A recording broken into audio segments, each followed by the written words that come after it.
A lot was Nate. I think Brendan contributed, maybe some Christian.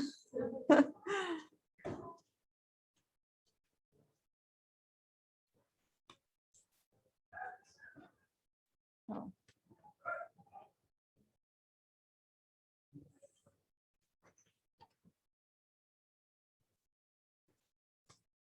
Oh, yay, I'm so glad I have this.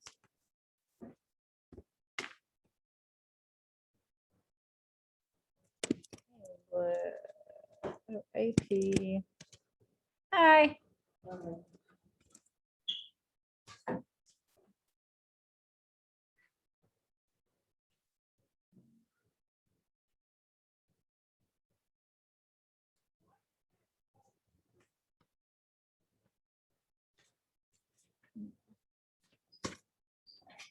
Well,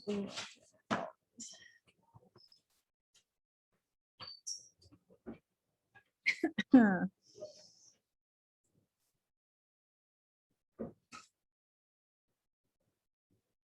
She a dream come true. Oh, sure. Yeah, go ahead.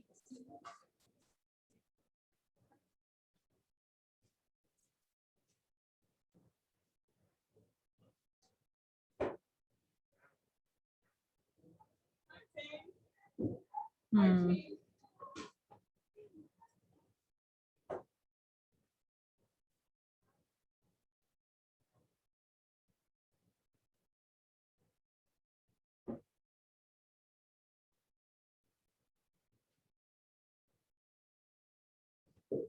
Five.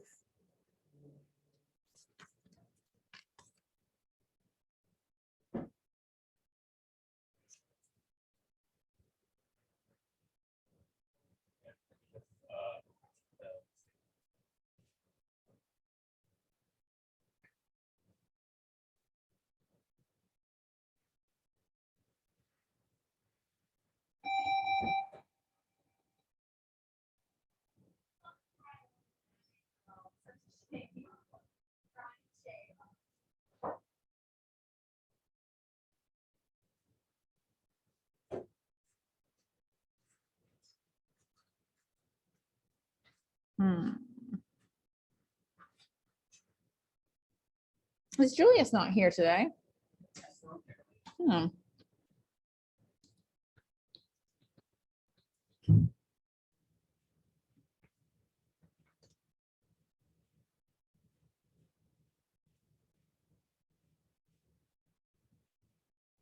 Hi.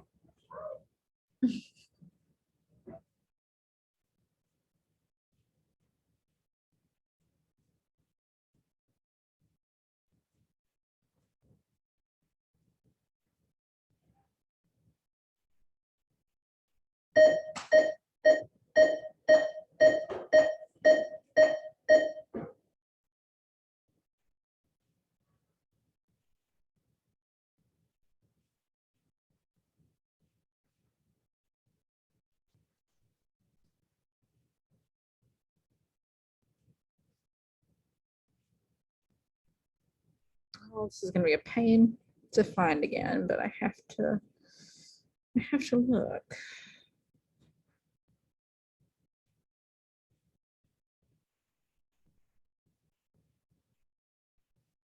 Oh, sure looks good, but she won't ever be good as I was to you.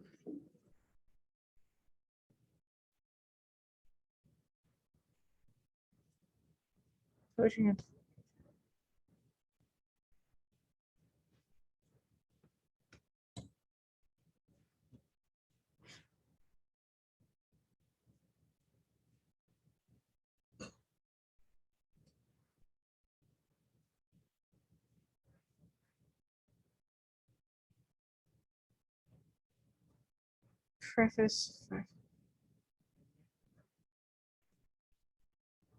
Um. Hmm. Hey.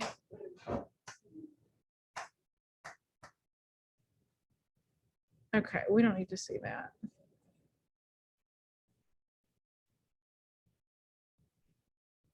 This should be fine.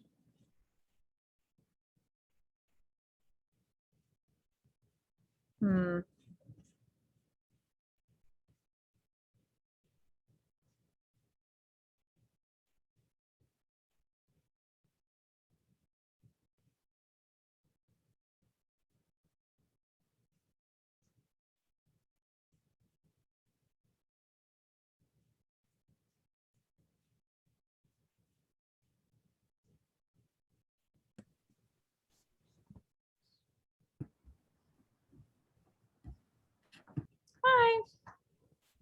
Hello. I'm gonna try to get started fairly quickly. I'd love to see if Madison shows up. We've got kind of a lot to go through today.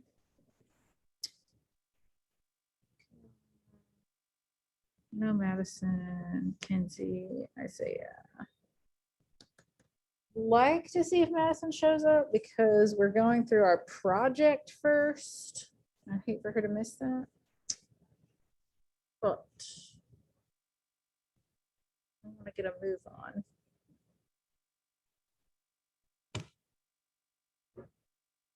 Okay. I did a dumb thing that I have to undo. Do mirror my displays, please.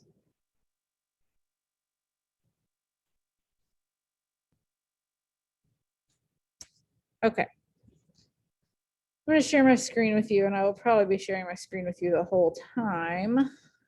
Come on over. Madison Gale entered. Yay.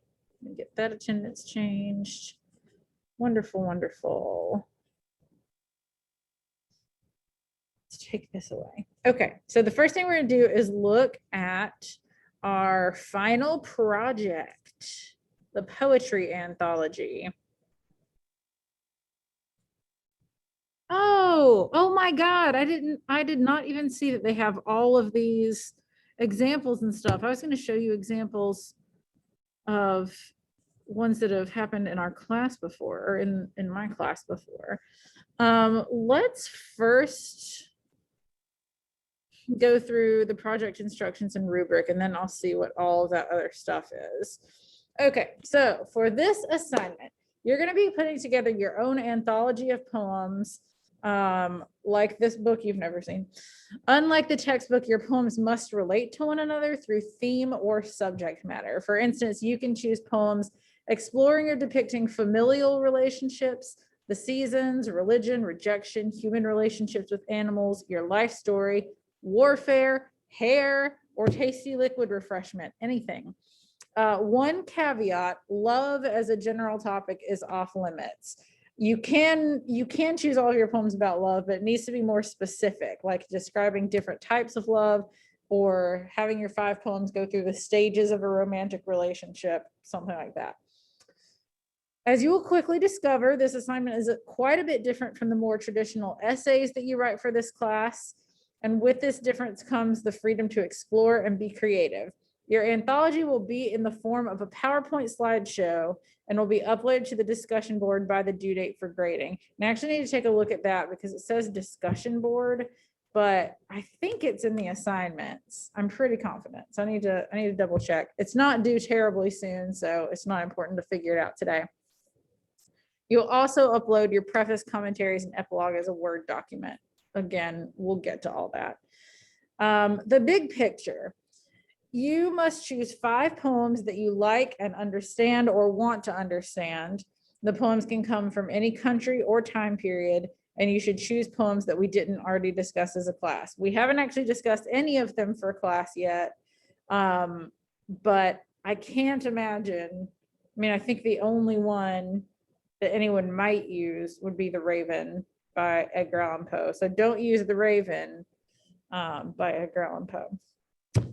So to find your poems or songs, you can look through poetry collections and anthologies in the Trident Library, resources that are in actual libraries, poetry pages and collections on the internet, or books and anthologies that you can access on Net Library. You cannot choose all of your poems from one book, website, or collection. You must use a variety of sources. They can all be books, websites, whatever, but they have to be different books or websites. If anyone, well, if any of y'all who come in person want to borrow some poetry books from me, let me know, because I have tons at home, and could bring them. You cannot choose more than one poem by one author. All of your poems have to be written by different authors. So you're finding 5 different authors. The poems must also be by published poets, not just junk from some web source, not something that you wrote yourself, not something that you found on Instagram but can't attribute to anyone. If you don't know if they've been published, see if they're on Amazon or do a web search for them. So your anthology will have the following slides: a title page, a table of contents, a preface, 5 poems with commentaries, an epilogue, and a works cited page. Think of the PowerPoint as a book. And this is the order of your book. And interestingly, or maybe not so interestingly, but in all previous years, or at least, I guess the first 2 years we did this, they were actually books. There's Angelina's. It was always a physical, like a physical project, but obviously with COVID and people being online and stuff, we have to adjust a little bit. And actually the project is a little bit different this year. You'll notice that you're having to do 5. All other years did 10. So you're getting off kind of easy. Not perfectly easy, but takes a lot of work to make a book like this, actually. So that's what your order of your book would look like. So you must type out your chosen poems onto PowerPoint slides, use creative fonts and illustrations. You could even, I mean, it says type them out in creative fonts or whatever. You could even, like, if you found one that you sort of like the look of, you could like screenshot it and insert it into the PowerPoint. You guys know what you're doing. Your title page needs to articulate your overarching sense of the poems. Avoid such titles as poems or poetry anthology for English 102. Not very interesting. Try to find a unifying thread that connects the poems or your responses to the poems. Don't use titles like Poems I Like. Although, well, Angelina's was Satisfactory Poems That Make Me Feel Nice, but it actually kind of related. I don't think that was a rule before, because pretty much everybody else has called it poetry anthology. I had a couple other ones up, but I guess those are not good examples. I don't think that was a rule last year. Anyway, table of contents, you should include the title, author, and slide number of each poem and commentaries, as well as the slide numbers for the preface, epilogue, and works cited. So you should actually compose the table of contents after putting together the rest of the anthology. You need to organize the poems in your anthology in a thoughtful and deliberate order, something other than simply chronological or alphabetical. The only way that a chronological order might work is if you're tracing how poets through time have treated differently a particular subject or theme, which would actually be pretty cool. Like if you had the theme of like motherhood or something, and you found poems from like the 1600s and then the 1800s and then 2000 and then, you know, whatever. That would be cool. So your preface should explain what the reader should expect as far as the content of the poems and the order in which they're presented. Also explain why you chose these particular poems for the anthology. The preface should be at least 150 words. Then you'll have your poems, and with each poem, you should include the title, author, and either the date of composition or publication. Not quite the same thing as a works cited. You could do even just like this. She's got the title and then by the author and what year it was published. That's totally fine. Critical commentaries. That's where you interpret or explicate the poems. That's, I mean, like, obviously we have not yet explicated any poems, but I'd rather go ahead and like get you guys started on this so that you know what you're looking for. Those should be on a separate slide following the poem. So again, just kind of showing you, and we'll look at their examples too. But like we've got the poem on one page and then the critical commentary on the next page. There are several approaches you can take to this critical commentary. You could discuss the central theme of the poem, especially if the theme is shared with other poems in the anthology, which a lot of them probably will. Explain what the poem says to you as a reader or how it speaks to you. Discuss the emotional impact of the poem and how it creates this impact. Explicate the images or symbols in the poem. Explain the meaning of the title. Explore the historical or cultural context and how important it is to the poem, or how it's important to the poem. You're not doing all of those things, but those are all options for what you can do for your critical commentary. The critical commentary for each poem should be at least 150 words and must include a quote from the poem or song. I'm doing a little bit of math here. Okay. And then you'll have your epilogue, which is where you'll evaluate more analytically the common characteristics of the poems or how the poems differ, such as theme and subject matter, noting what patterns you see in your choices of poems. The epilogue should be at least 300 words in length. The epilogue comes after the poems and commentaries and before the works cited page. So all in all, and then you'll have your works cited page, obviously, and we'll talk about how to, I might actually put off this until tomorrow, how to do parenthetical citations for poetry, because obviously it can be a little weird. So even though you're not writing an essay, all told, you're writing as many words as you would write in an essay. That's 1,200 words. You have 550 word critical commentaries. You've got 150 word preface, and then a 300 word epilogue. It's 1,200 words. It's a lot easier to do when you're breaking it up, though, I'm not gonna lie. So some final thoughts. Remember that all your writing will be graded on content, organizational clarity, phrasing, and grammar. Think about the font types you use for the poems, illustrations that might accompany the poems, and even the background you use. Different font types or colors and all of the stuff. You can have a variety of effects, but remain true to the tone of the poem. This is important. Using a comical font like this one, Comic Sans, for a poem about mourning wouldn't make sense. It would feel discordant.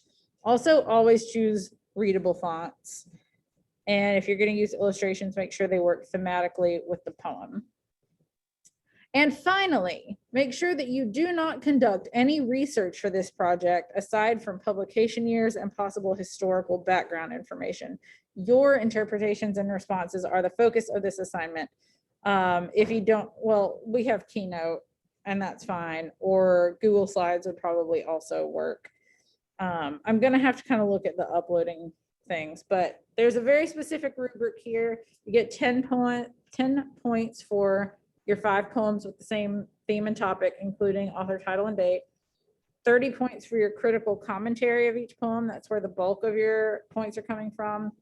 5 points for title page, 5 points for table of contents, 10 points for preface, 15 points for epilogue, 5 points for works cited, 10 points for creativity, and 10 points for grammar. I will take questions on this, but before I do, let's look at their examples. Oh, Nikes. I should have just played this. This is 18 minutes. Wait a minute. Let's look at this. Yeah, let's look at this. We're going to download it so I can make it bigger.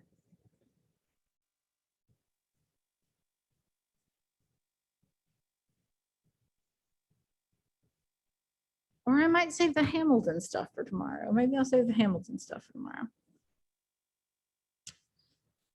So this person's is, I don't know why it's sort of wonky looking, but Vanity, the Importance of Image by a Student. And I think they just wanted to show, that's a creative title. That's the kind of thing we're aiming for. They've got their table of contents. It specifically shows which slides things are on. you don't have to necessarily format it exactly like this, but probably something similar. Oh, wow, I didn't even see that that was the note. That was just, You do need all slides named and numbered, even preface, commentary, epilogue, and works cited. And you need titles and authors. So this preface, it obviously, this is not 150 words. This is just sort of like a mock version of what it would look like. Yeah, a poem can take up more than one slide or page. I mean, obviously, if it's a long poem, my favorite poem is like super, super long. I feel like it would take up like 5 slides or something. I don't know. But this is sort of what the preface would look like. This collection of poems presents vanity in the different ways it's viewed in society, blah, blah, blah. You're just kind of trying to describe the topic in broad terms, including why you chose it. Totally okay to say like, I chose it because that's fine. You can use first person. And how you decide on the order, because there does need to be some kind of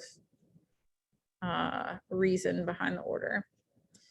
So just kind of looking through these, we're not gonna like read all of these poems, but Ode to Clothing by Pablo Neruda, and like cool background that is relevant to the poem.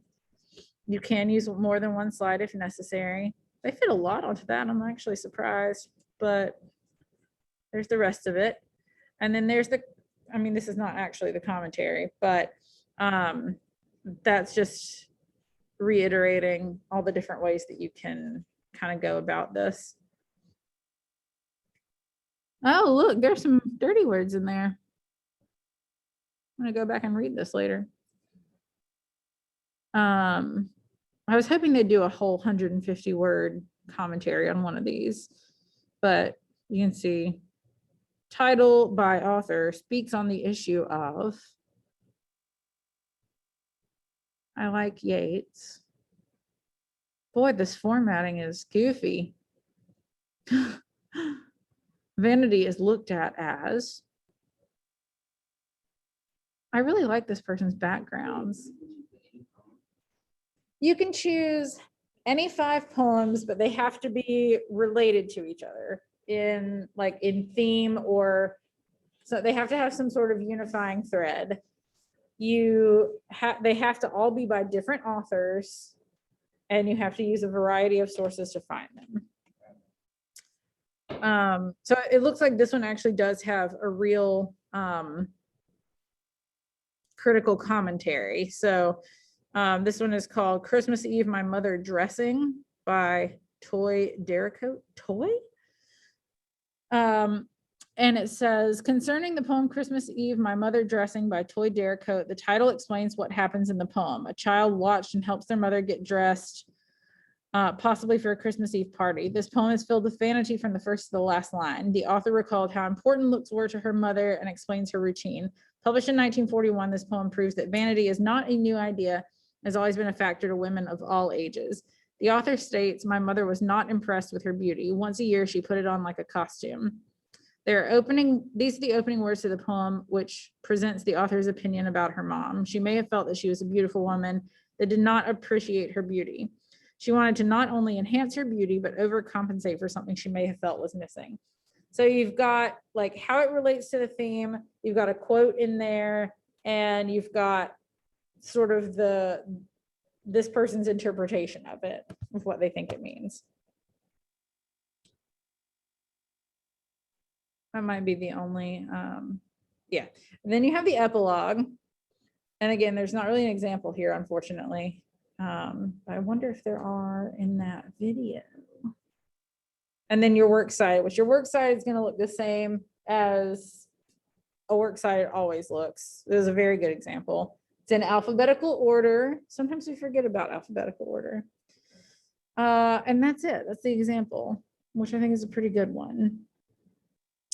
I'm going to quickly flip through this a little bit and see if they just like go through a different example, or if it's just, okay. Let's see. clearly the first 11 to 12 minutes is just them going through the project like I did, but I think they're gonna kind of go into how to go about it and maybe show an example. So let's take a look. Point, if you have to use Google Slides, I understand, just remember that you do have that free access. Looking at the rubric here, 10 points for providing, having the same topic or theme, and also making sure that you have the author, title, and date for each entry. The commentaries, 6 points for each, adding up to 30 points. Title slide, 5 points, table of contents, 5 points. Make sure you have on the table of contents the slide numbers for every slide in your project. The preface, 10 points, epilogue 15, works cited page 5, and then creativity and font and illustrations 10, and then grammar 10. Okay, so this probably seems a little nebulous right now, but I hope that you're getting excited about it. I want to show you, there's lots of different websites out there that can help you with this. I'm just going to go to poets.org and show you that one of the really cool things about this website is if you go to find poems, they actually separate them. They've got a lot of the featured poems, but you can also look here, themes, aging, afterlife, American Revolution, anxiety, cats, Civil War, drinking, children, teens, happiness, birthdays, Hanukkah, elections. This is a really great place to start if you just are completely lost. All right, so the next thing I want to do is show you guys a couple of different examples. So the second entry here under the anthology module has an example from a former student. I took out most of the stuff that would let you know who it was or anything. But you can see this student did her project on self-image and vanity. Okay, we've seen this. Looking through here, it doesn't.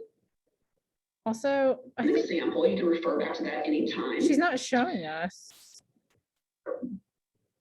Okay. Just a straight up poem. Well, Edna St. Vincent Millay. That's not going to help us. Wasn't there another video where she was like trying to show us something, but it wasn't coming across on the video? I feel like I remember that. But I think that was worth looking at for a minute there because she showed us poets.org. And while you can't get all of your,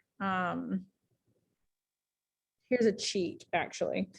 If you wanted to get all of your poems from this, well, where's the thing she was looking at? Am I crazy? Find poems. Themes. Let's look at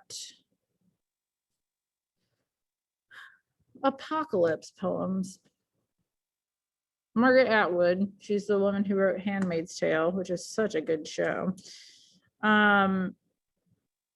You could get all of your poems from this website, and that I feel like that would be a really easy way to do this. I never knew that was an option before to find it by theme. That's very cool.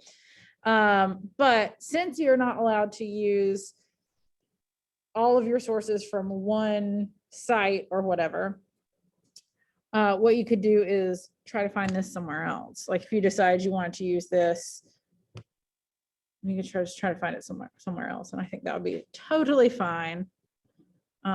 This is very cool. I like that this is designated by theme. Apocalypse, clothing, cooking, daughters, desire, despair. Lots of themes. Oh, guys, this is definitely how I would go about this. Poems about movies. I'm enthralled. I want to sit here and read poetry all day. It's wonderful. Okay. So here's another example. Yay. Okay, this is gonna be worth watching.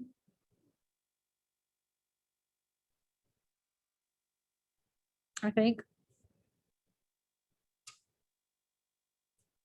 Is this just a video of? All right. Okay, he's just walking us through it. Cool. I wrote my way when the world turned its back on me. I was up against the wall. I had no foundation, no friends and no family. I don't think that's necessary. And also, you're not expected to put a song in it. You can see the preface though. I like that they left everything in on this one.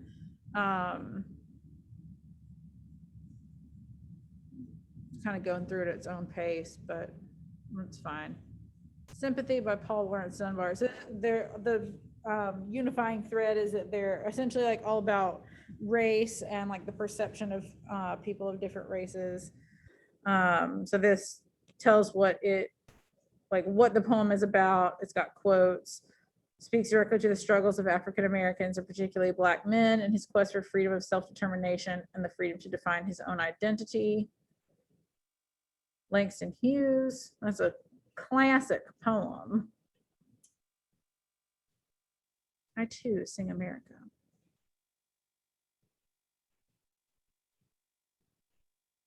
Critical commentary, what it's about.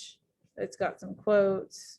Repetition of the phrase "I too" resonates with me, a symbolic of feeling of disconnection I experience. That's cool. I like that idea. Emmett Till, which hopefully y'all know the story of Emmett Till, and if not, Dave Chappelle actually has a good bit about it. Like, it's not funny, but it's very good. I think it means this haunting poem, not this hunting poem. But it talks about the imagery, what actually happened to Emmett Till. It echoes the disregard with which Black boys and men are treated, reflects society's image of something. If We Must Die by Claude McKay.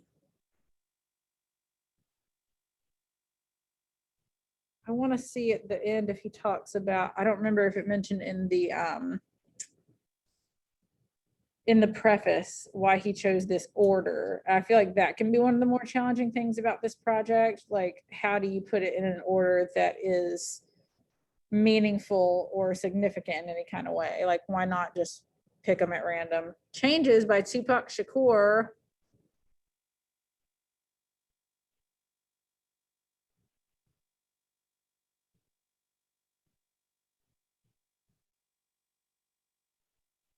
Oh, that's a long one.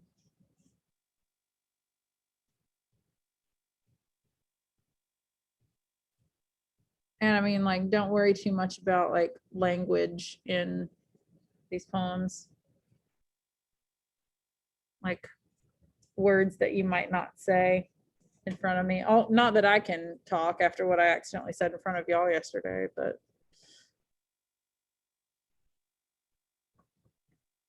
All right, there's a commentary for changes. This is kind of a confusing format for this page because I'm not sure what I'm supposed to read first, but voices concerns about the plight of young Black men in communities that have been ghettoized. There's the epilogue. I want to pause on this for just a sec and move this because I can't read it. The poems selected for this anthology all possess a common thread in the theme of denial, reflection of a Black man. The Black man's quest of finding his identity and rightful place in society is complex and, excuse me, I thought I was pausing. Go back.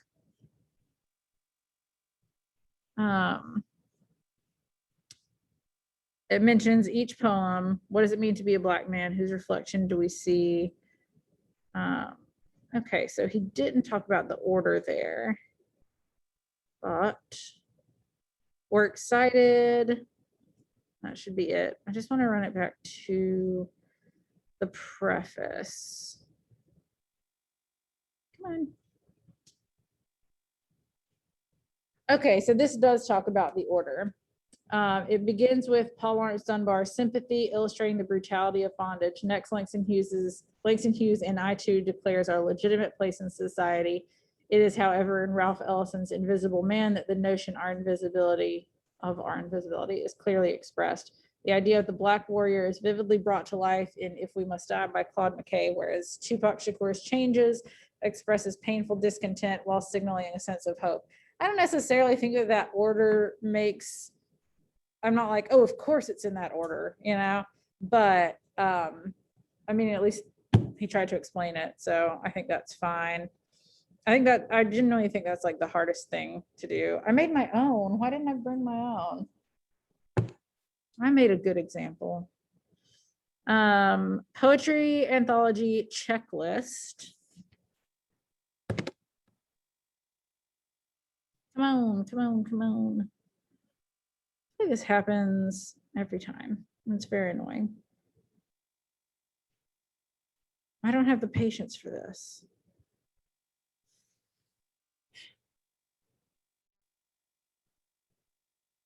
Should I refresh?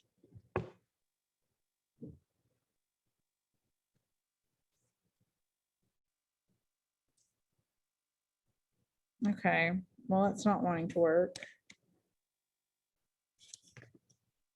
What else?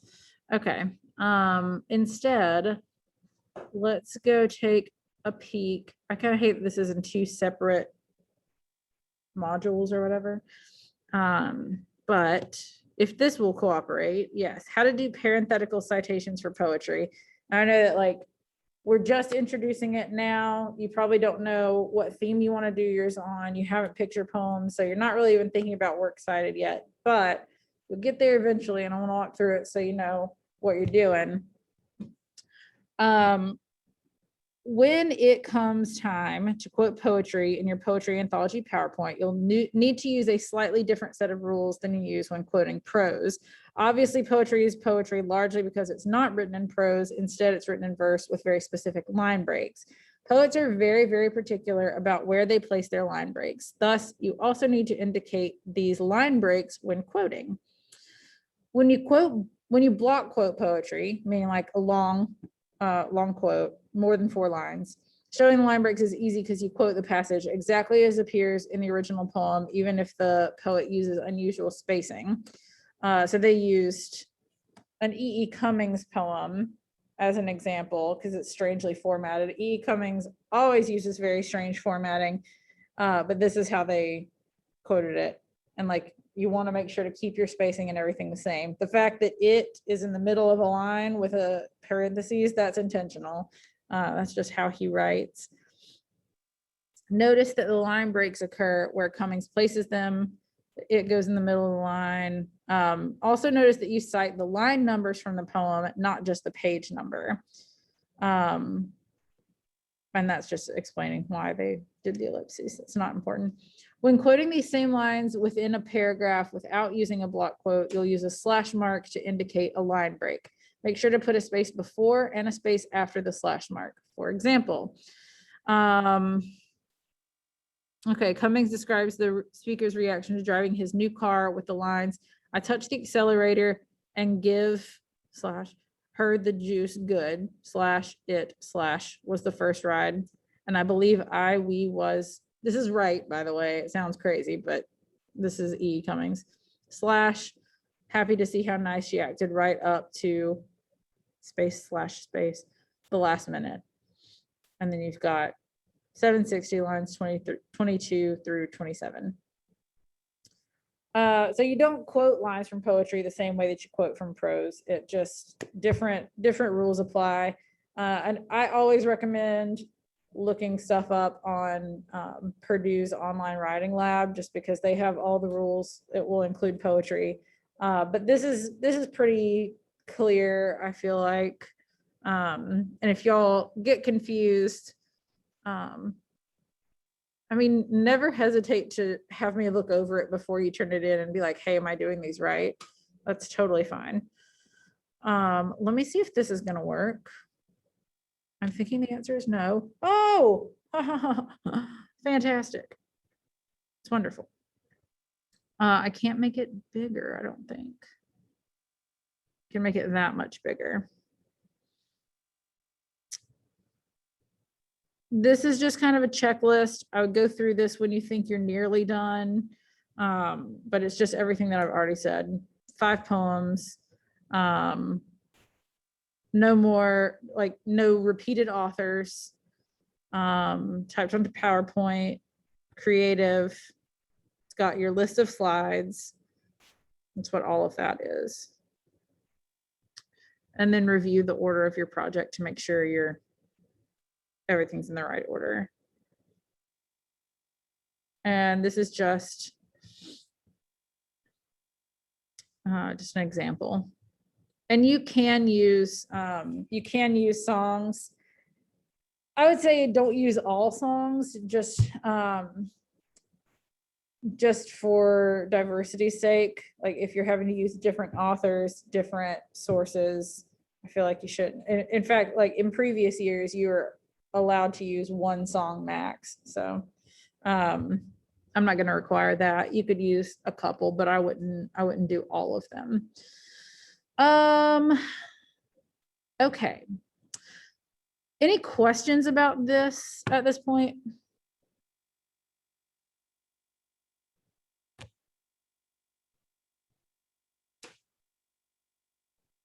Okay, it's fine if there aren't any questions. There's definitely like a weird project. It's not like the essays that we've written. We're kind of used to doing essays at this point, and this is super different. But it can be really fun and it can be really creative, especially like doing a PowerPoint, doing, different fonts, illustrations. I really liked that one person's background. I thought that was cool.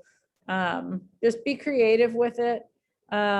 If you are having a hard time like coming up with a theme or like finding poems to find to fit your theme, let me know and I'll see if I can help you out. What was the other thing I was going to say? Oh yeah, if anybody wants to borrow any poetry books, holler at me. Maybe I'll just bring my poetry books to school anyway.